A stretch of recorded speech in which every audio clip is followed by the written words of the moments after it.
Hello everyone. इस video में हम बात करेंगे the most important articles of constitution of India की फ्रॉम अ स्टूडेंट्स पर्सपेक्टिव। ठीक है, इन आर्टिकल्स ये आपको हमेशा याद होने चाहिए। सबसे पहला आता है आर्टिकल 14, इक्वालिटी बिफोर लॉ। फिर आता है आर्टिकल 19, ये रिलेटेड है फ्रीडम ऑफ स्पीच से। फिर आता है आर्टिकल 21, ये रिलेटेड है protection of life and personal liberty. Supreme court के द्वारा सबसे ज़्यादा इंटरप्रेट किया जाने वाला आर्टिकल है आर्टिकल 21। फिर आता है आर्टिकल 22, ये है related to certain rights against arrest and detention. Arrest और डिटेंशन के केस में क्या क्या राइट्स मिलते हैं अरेस्ट होने वाले को, वो आर्टिकल 22 में दिए गए। इसके बाद में आते हैं आर्टिकल 25 से लेकर के 28, जो कि है right to freedom of religion से रिलेटेड।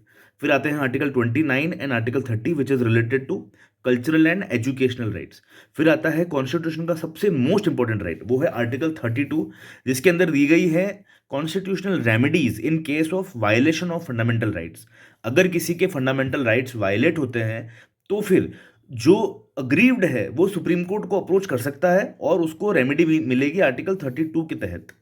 ठीक है। इसके बाद में आते हैं इसके बाद में definitely directive principles of state policy आते हैं। फिर आते हैं फंडामेंटल ड्यूटीज आर्टिकल 51A के अंदर।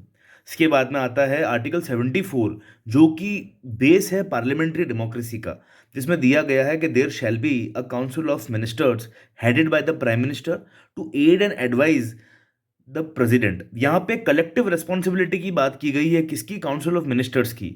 अगर एक भी मिनिस्टर रिजाइन करता है तो सबको रिजाइन करना पड़ता है, अगर एक भी मिनिस्टर अगेंस्ट द विप जाता है तो सबको रिजाइन करना पड़ता है। ठीक है, कलेक्टिव रिस्पॉन्सिबिलिटीज को याद रखिएगा।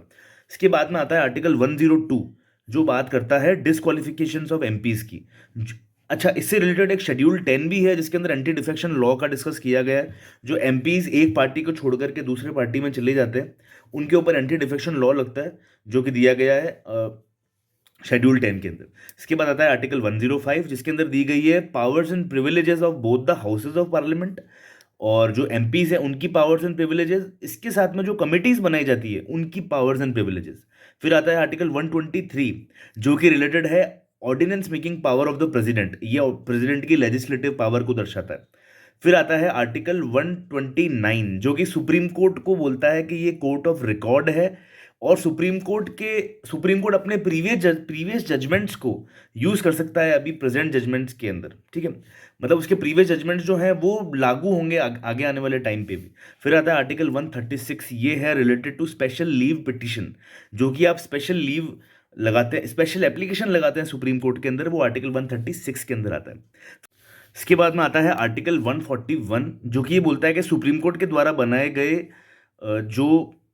जो डिसीजंस जो डिसीजंस दिए जाएंगे वो बाइंडिंग हो गए सारे के सारे कोर्ट्स के ऊपर इस कंट्री में। फिर आता है आर्टिकल 143, जो बात करता है power of president to consult supreme court. ठीक है, फिर अपन सीधा चलेंगे जंप मार के, बिकॉज बीच में स्टेट्स की बात आ जाएगी जो लगभग सेम ही होगा। फिर सीधा जंप मार के चलते हैं आर्टिकल 226 पे, which is very important. Again second most important बोलूंगा आर्टिकल 32 के बाद में, जो बात करता है power of high courts to issue writs. Writs 5 तरीके की होती है, मैंने आपको पहले भी बता चुका हूँ। हेबियस कॉर्पस है, certiorari, mandamus, quo warranto and prohibition. ये 5 तरीके के रिट्स जो हैं वो हाई कोर्ट इशू कर सकता है। ठीक है, 226 के बाद में आते हैं आर्टिकल 300A, जो बात करता है राइट टू प्रॉपर्टी की। ये सिर्फ एक कॉन्स्टिट्यूशनल राइट है, पहले ये एक फंडामेंटल राइट हुआ करता था, जो कि अमेंडमेंट के थ्रू चेंज कर दिया गया था। 300A के बाद में जो 3 बहुत इंपॉर्टेंट आर्टिकल्स आते हैं वो आते हैं आर्टिकल 352, 356 एंड 360।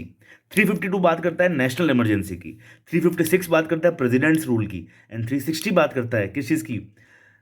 फाइनेंशियल इमरजेंसी की। फिर उसके बाद में जो थर्ड मोस्ट इंपॉर्टेंट आर्टिकल है 32 226 के बाद में, वो है आर्टिकल 368। वैसे तो ये सबसे इंपॉर्टेंट भी बोला जा सकता है, ये है amending power of the parliament. किसको अमेंड करने की पावर? कॉन्स्टिट्यूशन को अमेंड करने की पावर। तो आर्टिकल 368 पे ये चीज़, मतलब जो अपना ये इंपॉर्टेंट लेक्चर्स की ये है श्रृंखला, ये कंप्लीट हो जाती है। मैं ये बिल्कुल भी नहीं कह रहा हूँ कि बाकी के आर्टिकल्स इंपॉर्टेंट नहीं है, वो भी बहुत इंपॉर्टेंट है, बट इनको आप याद रखिए। इनको याद करने से क्या होगा कि अ, एक दिमाग में एक मैप बन जाता है कि भाई किस डायरेक्शन में चल रहा है अपना कॉन्स्टिट्यूशन, राइट। तो जो मैंने आपको प्रेसिडेंट की पावर बताई 123, ये सेम पावर 213 के अंदर गवर्नर के पास में भी है, लेजिस्लेचर की। जो मैंने आपको 105 में बताई, ये सेम पावर स्टेट्स के अंदर भी है, स्टेट असेंबलीज के अंदर भी। जो मैंने आपको 102 में डिस्क्वालिफिकेशन एमपीज का बताया, ये सेम पावर इनके पास में भी है, मतलब सेम डिस्क्वालिफिकेशन जो है वो स्टेट असेंबली पे भी लागू होता है। प्रेसिडेंट का इलेक्शन से रिलेटेड भी आर्टिकल्स हैं, वो अपने यहाँ पे डिस्कस नहीं करे, इंपॉर्टेंट है वो, बट इतने इंपॉर्टेंट नहीं है जितने important examination point of view से ये सारे आर्टिकल्स है जो मैंने आपको बताया, ठीक है। तो आई होप ये वीडियो आपको अच्छा लगा होगा, थोड़ा सा रैपिड फायर टाइप हो गया इसमें। तो इन सबको आप देखिए एक बार, है ना, थोड़ा इंटरेस्ट लीजिए, बहुत इंटरेस्टिंग है कॉन्स्टिट्यूशन, अगर पढ़ो तो। Thank you very much.